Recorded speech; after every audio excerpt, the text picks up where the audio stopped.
Behind the Shades.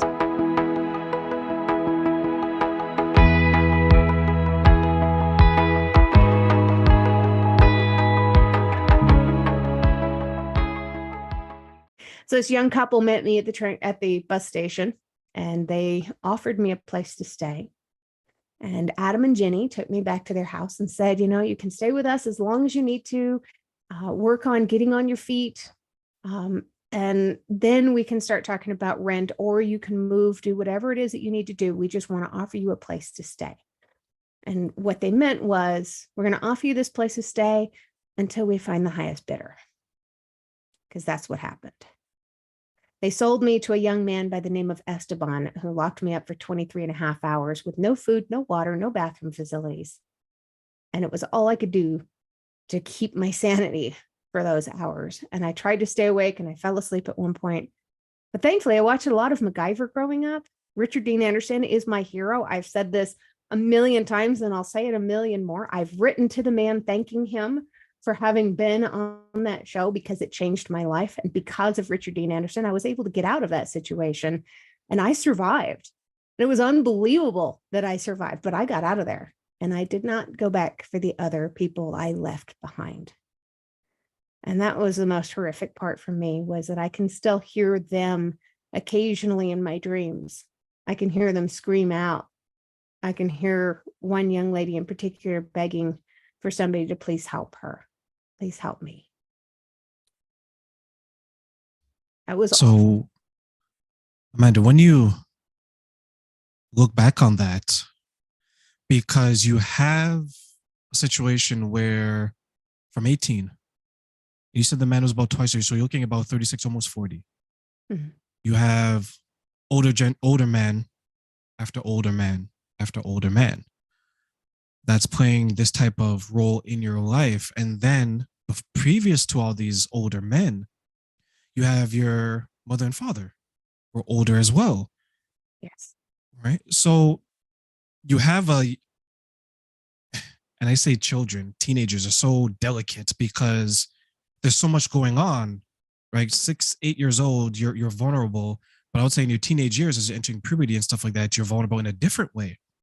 Mm-hmm. But your adolescent is this experience where it's very sexual, it's very over the top to a degree because of everything that you've gone through. And as you mentioned, sometimes you didn't know what was going to happen next. Right.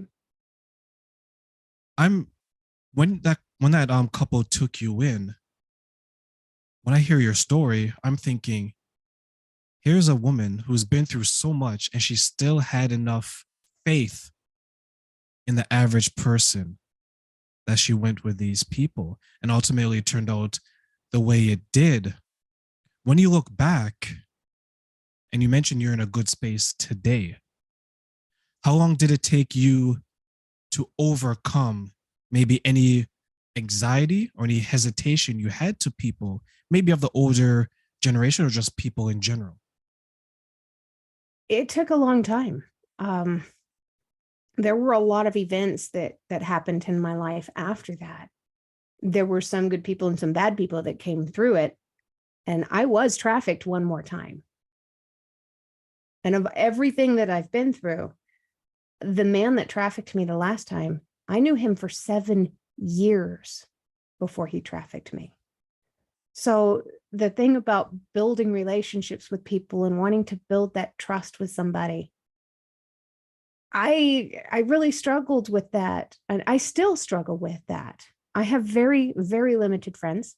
I trust my husband completely. He's the greatest man I've ever known in my life. And I've got my best friend, and that's pretty much it. There's not really a whole lot of other people on the planet that I feel like I can trust completely. And it took a long time to get there too. Not just with being able to trust the people that I do have, but being able to tell myself that it's okay to not trust other people. They haven't proven themselves to me yet. It was, so after Florida, I ended up moving out to California for a little while. And I tried the online dating sites and stuff. That's when they were first starting to gain in some kind of popularity. And I guess it was 2002. I was maybe 2003. I was 23. So now you can do the math. Now you know how old I am. I'm older than I look. But it was probably about 2003. I was on a dating website called hotornot.com, and I met two people at the same time. One of them turned out to later be my ex-husband, who was not too far from my age. And the other one was a gentleman in Scotland that was just, oh my gosh, he was gorgeous. And he was a police officer. I mean, how cool is that? That this police officer wants to get to know me. You know, he wants to hang out with me. He wants to talk to me. And we started emailing back and forth, and we became these lifelong pen pals, we thought. He lived all the way over there, and I lived all the way in California. It wasn't feasible for somebody like that to have any kind of a relationship. You know, it didn't make sense for us to even pursue that avenue.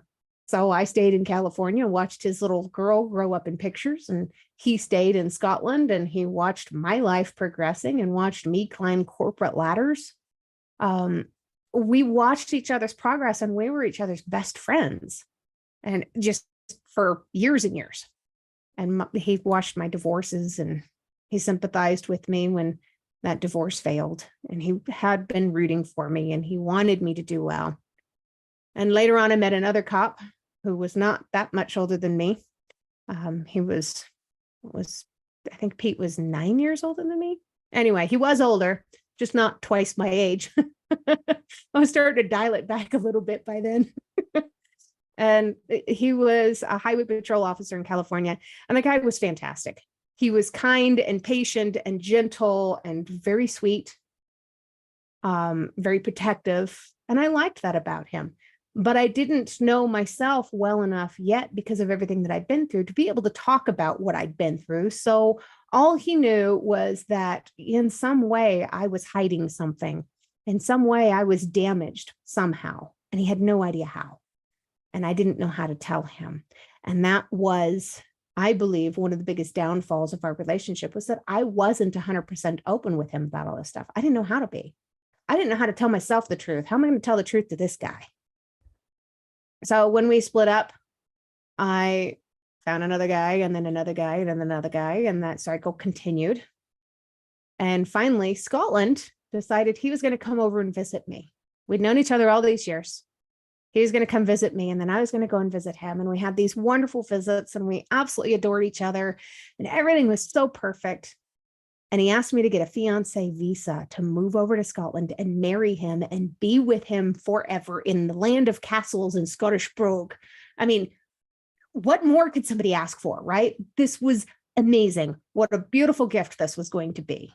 He loved me. He wanted to be with me. He was another cop, just like Pete had been. So he was going to be safe and comforting and protective, just like Pete had been. And I moved over there, and we'd known each other for those 7 years. And it took him 7 days to start trafficking me.